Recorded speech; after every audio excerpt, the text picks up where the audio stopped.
My name's Jane Everett. I grew up in Winnipeg. I did my fine arts degree at Queen's. I've lived in various places because my husband's an academic and academics wander. But we've actually been here in Kelowna for a long time, and I divide my time now between my studio in Kelowna and my studio in the Shoeswap. Which is also the nexus of a lot of my inspiration of where the places that feed into my work, particularly the interior forests of BC and the waterways and so on. So I'm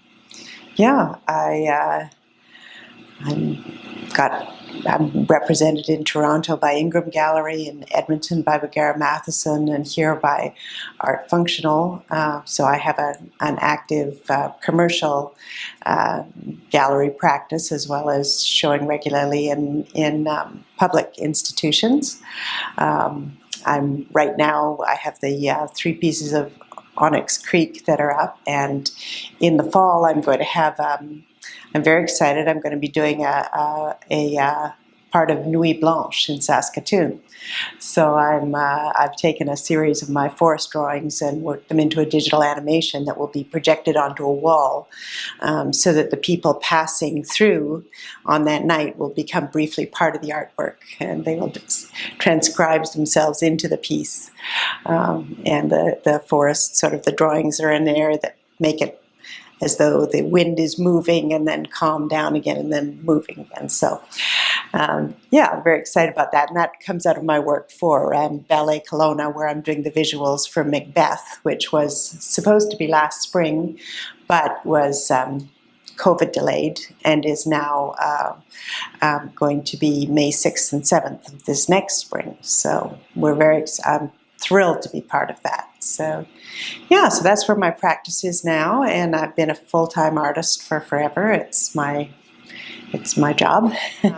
Well, I work every day, so it's not a matter of waiting on inspiration. I'm in the studio in the morning, and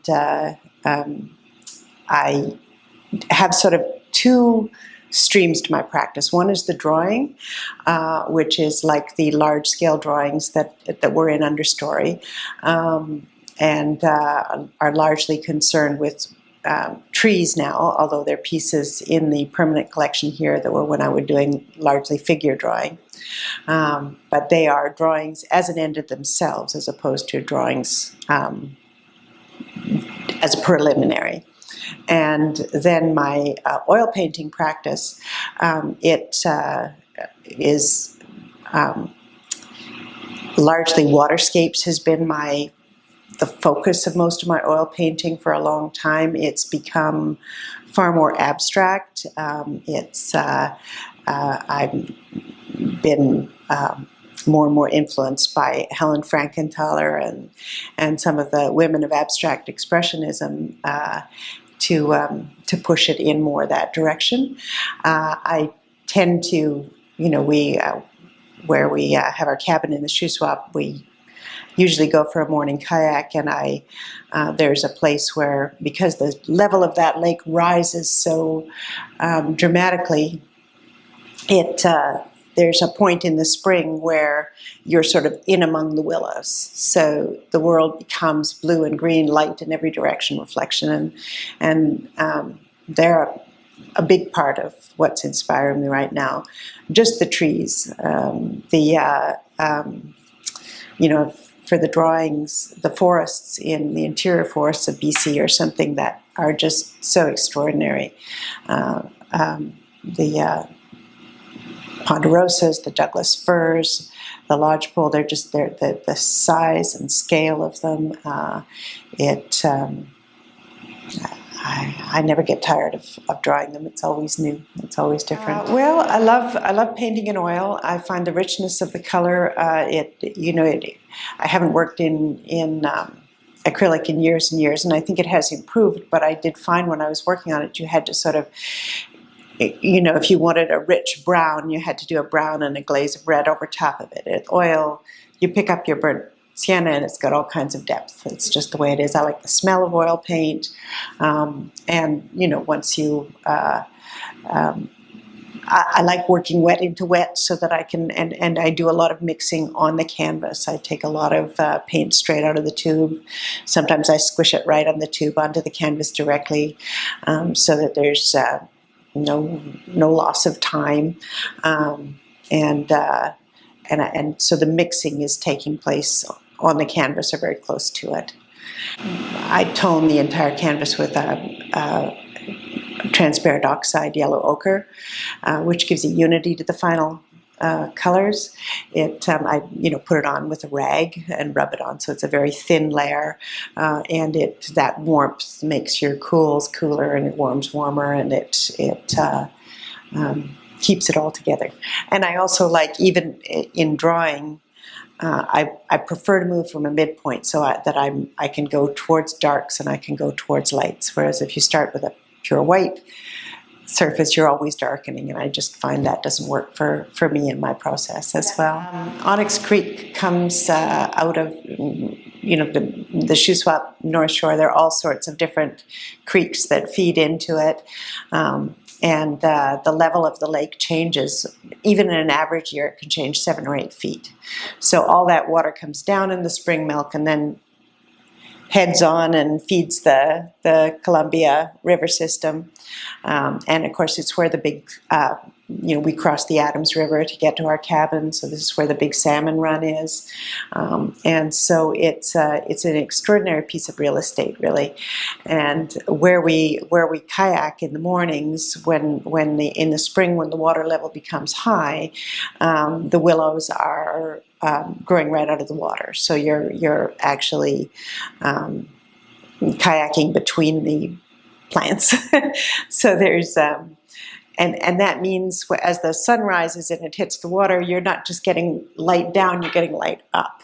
And light on water is something I think we all recognize. It's why we're always drawn to the lake or the ocean. It makes us euphoric. There must be something good for human beings in it, because it's such a universal sort of reaction to it. And this particular experience where you're right in it, because the kayak is, you're so low in the water in a kayak, and you're moving silently, so you're disturbing less around you than you are in other types of ways you might be in the riparian area. And so I think that's, a lot of it is, I think in many ways I'm a painter of light, and this is a great situation for that. They're also kind of blended. There's another phenomenon in the Shoeswap. Because the water level can change so much, it's not always easy for fire trucks to get to the lake. So they have these man-made ponds that they dig where the fire trucks can go and fill up with water. And they fill up with water lilies. They're Giverny in the Shoeswap. It's just extraordinary. Later in the summer when the lilies are actually in bloom, it's truly amazing. But even early in all the water lily pads have gone shades of rust and pink, and they really are extraordinary places. And again, with wonderful light, and so those two sort of areas have come into this body of large-scale paintings that I've been working on with the Onyx Creek series. And because I did get a purpose-built studio in the Shoeswap that allows me to work at a larger scale, I have been doing these pieces that are they're very they become abstracted in a different way from my work before. My work before was never strictly realist, but it, especially my oil painting, where color has, of course, is much more important. But they've sort of gone more directly into that part of my practice, and they also are arranged in threes. So I've been thinking of them with where the titles are three-line poems that reference both the place in the general sense, but also the relationship between the paddlers, the particular day and the time, and they suggest the experience of being there. And I think in much of my work, I have tried to convey not the thing itself, which a camera or other media could do better, but how it feels to stand there and or paddle in that area, or my coyote drawing that was in an exhibition here in the art gallery a few years ago was related to a specific experience of seeing coyotes and the way that sort of clunk you get when you see wild animals close. It's like there's nothing quite like it. Well, I do think I read a quote from Fran Lebowitz recently that was about books, and I'm probably misquoting here, but it was, she said that it is not a mirror, it's a window. And I think that should be true of paintings. It's not my job to tell a viewer what to see. I hope that they see a lot of things in it. Like they can find themselves in it, or they can find their own experience in it.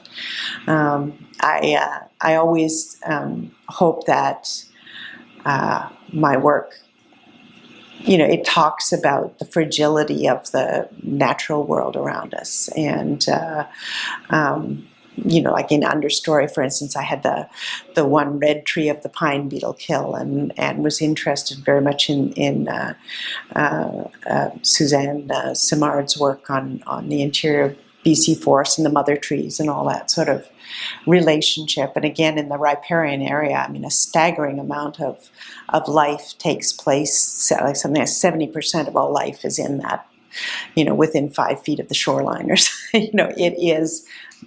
If we need to protect it. And so that's part of it, but at the same time, that's more what fires me up than what is not a polemic either. I'm not saying this is how you must think about this. So I hope in that stressful, awful thing when travel returns to what it was before, where it's such a cattle drive these days, that people can look up and just get some peace and calm, a little serenity, a little sense of the beauty that's here in the valley before they get on their way.